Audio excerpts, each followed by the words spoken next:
Boa tarde, turminha do nono ano. Como é que vocês estão? Eu espero que todos estejam muitíssimo bem, tá? Hoje a gente vai fugir um pouquinho da rotina, a gente não vai fazer atividade, porém o nosso vídeo vai ser um pouco mais longo do que o normal. Por quê? Porque as provinhas estão chegando e eu resolvi, eu optei na verdade, pegar essa aula e fazer uma aulinha de revisão com vocês. Então, eu vou pegar todos os assuntos que provavelmente irão cair na prova e vou repassar com vocês para que não tenha nenhuma dúvida restante, tá, pessoal?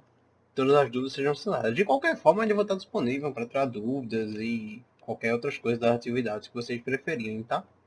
Bom, dito isso, a gente parte para a primeira transição, não percamos muito tempo, porque eu sei que são vários assuntos e talvez a gente se enchendo um pouquinho mais do que aquele modelo pré-determinado. Talvez a gente vá aí para uns 12, 15 minutos hoje, tá?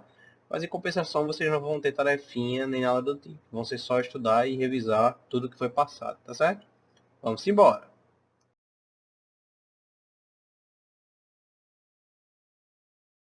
Bom, vocês já estão vendo o material aí, o slide, né, que eu preparei para vocês. E a gente começa justamente por onde a gente iniciou a nossa... Eu sei que a gente trabalhou no começo as classes gramaticais, mas eu não vou cobrar classes gramaticais nessa provinha, tá, pessoal? Mas lembrando sempre a importância de vocês saberem discernir entre as classes gramaticais e etc. Dito isso, a gente parte para o nosso primeiro assunto, que foram os tipos de predicado e predicativo, tá? Lembrando que são aqueles predicados. Predicado é tudo que você pode acrescer, ou seja, acrescentar ao sujeito, tá, pessoal? Seja uma característica, uma ação, qualquer coisa do tipo. Inclusive, tem orações que são praticamente montadas só por predicado. Por exemplo, acho que não existem o sujeito, né? Choveu, por exemplo. Só tem um verbo, é um predicado, porque não tem sujeito, tá, pessoal? Geralmente é sujeito, predicado, a separação das orações, tá? E aí o predicado pode ser separado em predicativo, do sujeito, do objeto. Nessa prova, em especial, a gente só vai se preocupar com os tipos de predicado barra predicativo que se dão como nominal e verbo nominal, tá? A gente não vai cobrar o predicado verbal para vocês ainda, porque o livro não quis transpassar isso, ou só passou muito tarde, tá? Então eu optei por fazer essa cobrança só dos predicados nominais e verbo nominais. Bom, dito isso, não há muita diferença, tá, pessoal? Não há muita complicação em vocês entenderem o assunto. O predicado nominal, ele se dá, obviamente, quando você retira o sujeito, certo? Sobrou o predicado. Se esse predicado ele indicar uma ação do sujeito por meio de um verbo de ligação, e professor, o que é um verbo de ligação? São aqueles verbos que têm por obrigação direcionarem, ligarem essa ação, essa característica ao sujeito de uma maneira a transparecer uma ideia de estado ou permanência, tá, pessoal? Como assim, professor? Ela é bonita. Veja que esse é um verbo de ligação, ou ela está bonita, certo? Ele está fazendo um papel de verbo de ligação para acrescer o sentido de bonita ao pronome ela, tá certo, pessoal? O que não acontece, por exemplo, quando eu digo, e aí tem vários verbos de ligações, tá? Os mais famosos são ser, permanecer, estar, andar, no sentido de modo, tá, pessoal? Por exemplo, eles andam preocupados, então esse andam é verbo de ligação, e preocupados é predicado nominal, tá? Juntando tudo, eles andam preocupados é um predicado nominal, tá? E esse anda é um verbo de ligação. Bom, e o núcleo, no caso, o núcleo que é importante, é um nome, que é o cansados, certo? É um adjetivo que você se dá, sendo o nome, chama-se então predicado nominal. Já no caso do predicado verbo nominal, o que acontece? Quando há o predicado verbo nominal, a gente tem não mais um verbo de ligação, tá? E aí, inclusive, pode haver sim verbos que antes eram de ligações e agora não são mais.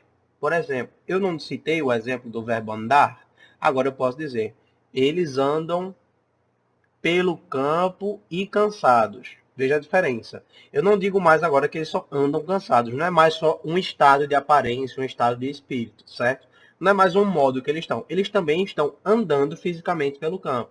Logo, esse verbo, ele também tem uma ação ele tem a função de exprimir essa ação, essa ação literal, digamos assim, e não apenas um estado do sujeito. Logo, o núcleo do predicado é formado por um verbo e pelo nome. Vejam que é o cansados, o adjetivo, que é o nome, tá?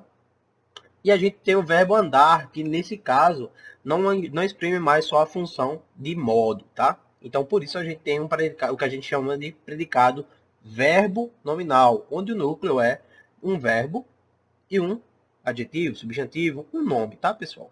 Bom, não é nada complicado de vocês entenderem, tá? É bem tranquilinho, digamos assim, mas vamos à frente que temos mais a abordar. E aí a gente parte já para o segundo, transitividade de verbos, tá? E o que acontece? Para entender transitividade de verbos, vocês têm que... Na verdade, há 3 tipos de transitividade. Não é muito complicado, eu vou explicar a vocês rapidamente, mas vai requerer de vocês um pouquinho de atenção. Os verbos, eles se classificam em transitivo, intransitivo e transitivo direto e indireto, tá? Bom, veja só. Eles podem ser intransitivos, certo? E aí, o que é um verbo intransitivo? Ele não precisa de transição, já vou explicar o que é. Vejam bem, eles se dividem em transitivos, transitivos diretos, transitivos indiretos e transitivos direto e indiretos. Tá? Guardem essas 4 aí na cabecinha de vocês. Mas quando a gente fala de transitividade do verbo, ou seja, quando eles apresentam transição, a gente só trabalha com transitividade direta e indireta. Os dois ao mesmo tempo, tá? Professor, não entendi nada, deu um nó na minha cabeça. Calma, a gente vai repassar melhor. Bom, quando o verbo apresenta transitividade, ele precisa de um complemento, tá? Se eu digo, ele morreu. Note que morreu nesse caso, ele faz um papel de intransitivo, ele é intransitivo nesse caso. Ele não precisa de complemento para você entender o sentido da frase. Ele morreu. Ponto. Acabou. Logo, a gente nota uma relação de intransitividade com esse verbo, tá, pessoal? Agora, vocês vão notar que os verbos intransitivos eles não têm complementos, tá? Geralmente, geralmente você só vai ter o verbo e não vai ter nenhum complemento a mais, tá? Mesmo assim, a gente vai transpassar por alguns para vocês notarem as diferenças. Geralmente, viver, dormir, acordar, morrer, são intransitivos. Mas lembrando sempre que eles podem variar, tá, pessoal? Podem variar. Por exemplo, se eu pegar o verbo viver, que geralmente é intransitivo, mas acrescer ele da partícula se, ele pode se tornar um verbo transitivo, tá? O intransitivo direto, no caso. Por exemplo, aqui vive-se bem. Geralmente, isso acontece quando você acrescenta essa partícula se, tá? A partícula passiva, não a partícula passivadora, tá? O se. Mas quando você acrescenta a preposição se, o que acontece?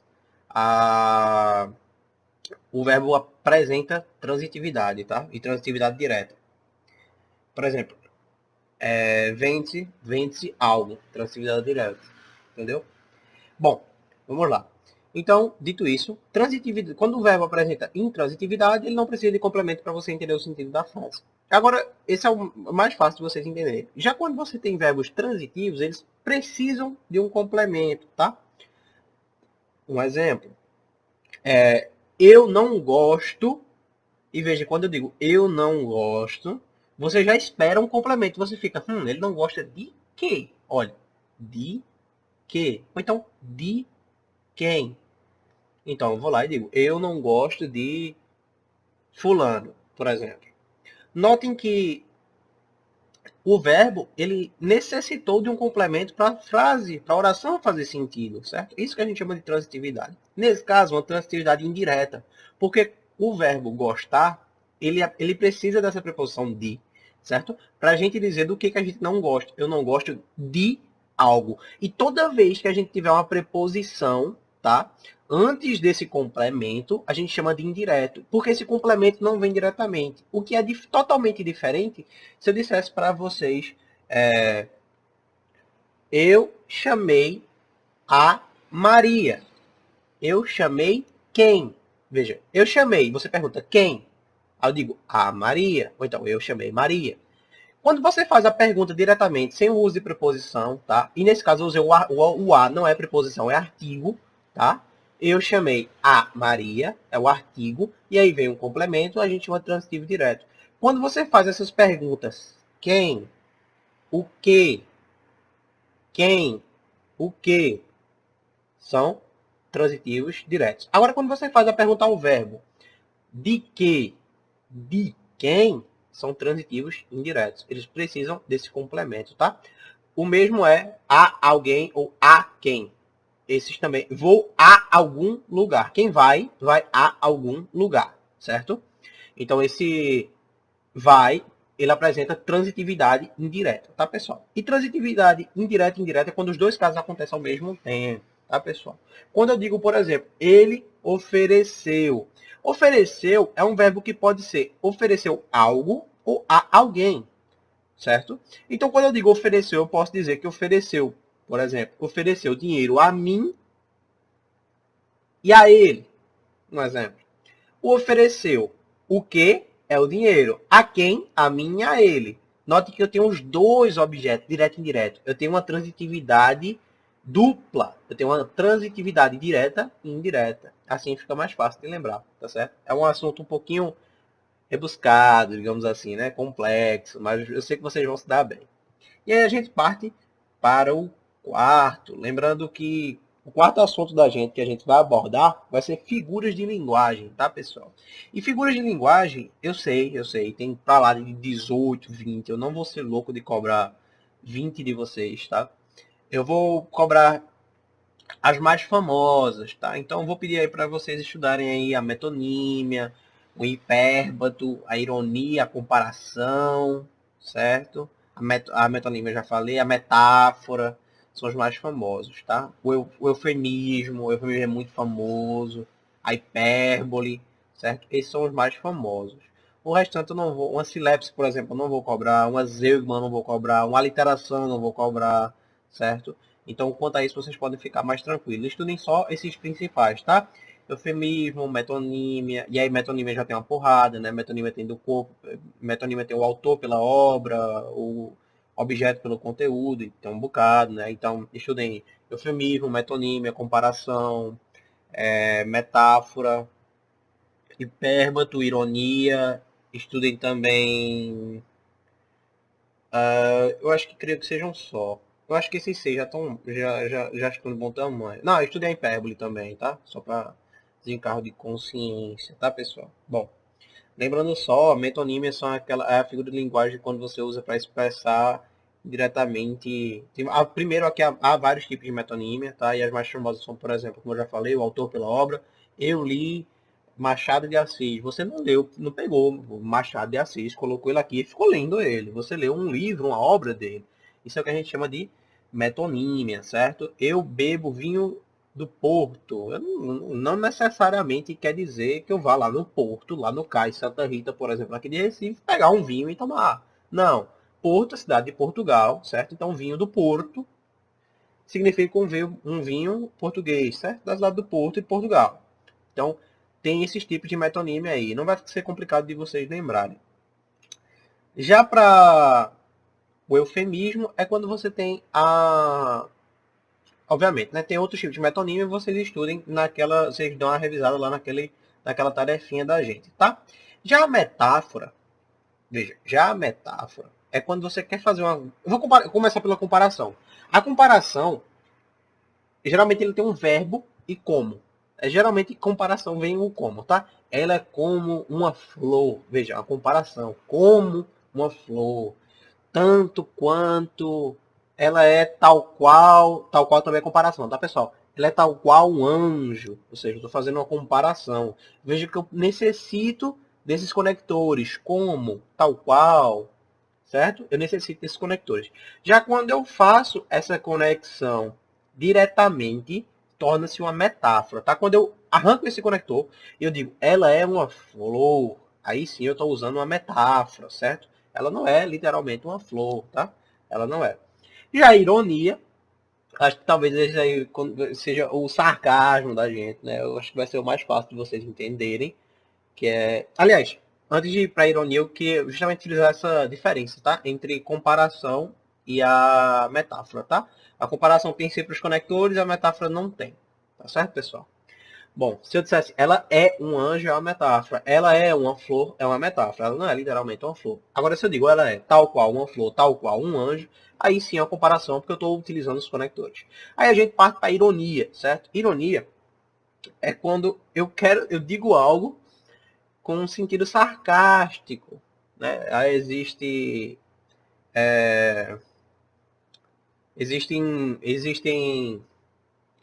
vários exemplos engraçados, né? Por exemplo, tão tão lindo que chega a doer a vista. Veja só, eu estou dizendo que a pessoa é tão feia que dói na vista, mas eu disse tão lindo que chega a doer a vista, certo? Tão inteligente quanto uma porta. Ou seja, estou utilizando da ironia, tá, pessoal? Estou utilizando da ironia, tá bem?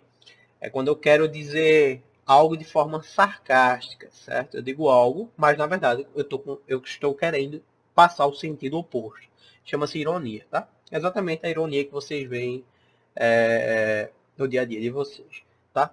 E aí a gente vai para o eufemismo, onde o eufemismo é justamente aquela onde há apaziguação da situação, tá? Como assim, pessoal? Em vez de eu chegar, eu já disse isso a vocês, em vez de eu chegar e só dizer a vocês assim, fulano de tal morreu, ou então fulano estribuchou, morreu, ninguém sabe, ninguém viu, morreu, foi morte súbita de uma hora para outra, assim, em vez de eu dar um choque a você, eu digo, olha, infelizmente, aliás, o doente já não sofre mais, então você entende que ele morreu, mas foi uma maneira suave de eu dizer isso. Então, quando a gente tem essa figura de linguagem, tá? A gente está querendo transpassar a ideia de que o sentido, certo? O sentido da frase foi amenizado, digamos assim. Ele não foi transpassado de uma forma tão ríspida quanto deveria, tá? E aí a gente parte para a hipérbole, tá?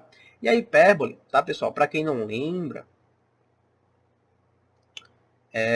ela remete, veja só, se o eufemismo, se para vocês ficarem mais fácil, eu organizei dessa forma, tá? O eufemismo é como se eu quisesse restringir o assunto, deixasse ele um pouco mais suave. A hipérbole é justamente o contrário, como se eu quisesse estribuchar mesmo, aumentar realmente, tá? Lembrando que eu não vou cobrar pleonasmo a vocês, tá? Nem paradoxo. Apesar de eles serem famosos, mas eu não vou cobrar nenhum de vocês, não. Mas enfim. A hipérbole é quando você remete ao exagero. Hiper, veja, quando uma coisa é hiper, ela é grande, certo? Então, quando eu digo, por exemplo, estou congelando de frio, você não está literalmente congelando de frio, mas você quer transpassar essa ideia de exagero, certo? Ó, o professor é o melhor, todo mundo é fã dele, todo mundo, veja, meu Deus, que exagero, todo mundo. Então, quando você transpassa essa ideia de exagero, a gente tem uma hipérbole, tá, pessoal?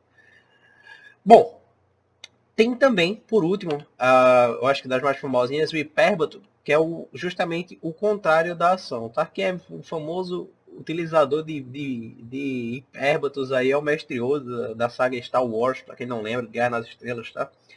E aí, o que a gente pode falar sobre? Quando você inverte o sentido das frases, por exemplo, a mim, vim, você deve. Ou seja, você deve vir a mim. Veja como eu troquei o sentido das frases, tá certo? Confiar em você. Não, como é que ele dizia, gente? Tinha uma frasinha bem legal, né? Que esteja com você a força, veja, que a força esteja com você. Note essas inversões de sentido, onde eu deveria ter a ordem direta e agora eu tenho a ordem inversa, certo? Trazer. Deixa eu ver. Trazer. Eu vi um cartãozinho dele muito legal, que era assim: trazer bebidas você deve. Era do Mestre Yoda. Então, assim, trazer bebidas você deve. Se vocês notarem, eu estou invertendo essa ordem. A ordem direta é você deve trazer bebidas. Eu estou na ordem inversa. Trazer bebidas você deve. Quando eu faço esse uso da figura de linguagem, a gente tem um hipérbato, tá, pessoal? Bom, o quinto assunto que a gente vai ver é o objeto direto e indireto. E aí é quase uma continuação da transitividade direta e indireta dos verbos, tá, pessoal? Quando eu tenho um verbo que ele é transitivo direto, a resposta é um objeto direto, certo? Ou seja, se eu digo, por exemplo, eu gosto, e aí eu digo de alguém, eu gosto de Maria, por exemplo. Como já disse a vocês nesse vídeo, gostar é um verbo transitivo indireto. Ou seja, ele tem essa preposição para conectar o complemento, certo? Eu gosto de alguém, nesse caso de Maria. Quando eu falo que eu gosto de Maria, eu sei que o verbo é transitivo indireto e essa resposta de Maria chama-se objeto indireto, porque ela é a resposta a um verbo de transitividade indireta, tá, pessoal? Já quando eu digo eu comi arroz, eu comi o quê? Veja, o que eu comi nesse caso é transitivo direto, certo? E como eu digo comi arroz, eu tenho um objeto direto, ou seja, essas respostas, quando a resposta a um verbo transitivo direto é um objeto direto, a resposta a um verbo transitivo indireto é um objeto indireto, e aí vale aquelas mesmas perguntinhas, tá? Se eu faço a pergunta de quem, de que, a alguém, a algum, aonde, certo? As respostas vão ser objetos indiretos. Agora, se eu faço as perguntas o que, a quem, aliás, se eu faço só o que, a quem, são objetos diretos, certo? Mesmas perguntas que você fazem para transitividade, você faz para objeto direto. E aí você se dá bem. E o último assunto foi o que a gente mais estudou, apesar de vocês não terem percebido. Tá? E aí não tem muito o que fazer para repassar com vocês, mas é a interpretação textual. Aí é realmente só lendo e relendo, estudando um pouco mais, lendo bons textos, e aí vocês vão se preparar bem para a atividade, tá? Eu garanto a vocês que vai ser a questão mais difícil da prova, vai ser de interpretação textual, visto que também foi o assunto que a gente mais trabalhou, certo? A gente trabalhou muito intertextualidade, interpretação, então eu espero uma boa saída de vocês, né? Bom, dito isso, a gente faz essa última transição, a gente finaliza por aqui, tá bem, pessoal? Peço desculpas pelo vídeo, mas como eu disse, vocês não vão ter atividades, é mais um vídeo resumo para a prova de português de vocês. E no mais, é isso. Espero que todos fiquem bem. Qualquer dúvida, estou disponível para saná-las, tá bem? Até a próxima e ótimos estudos!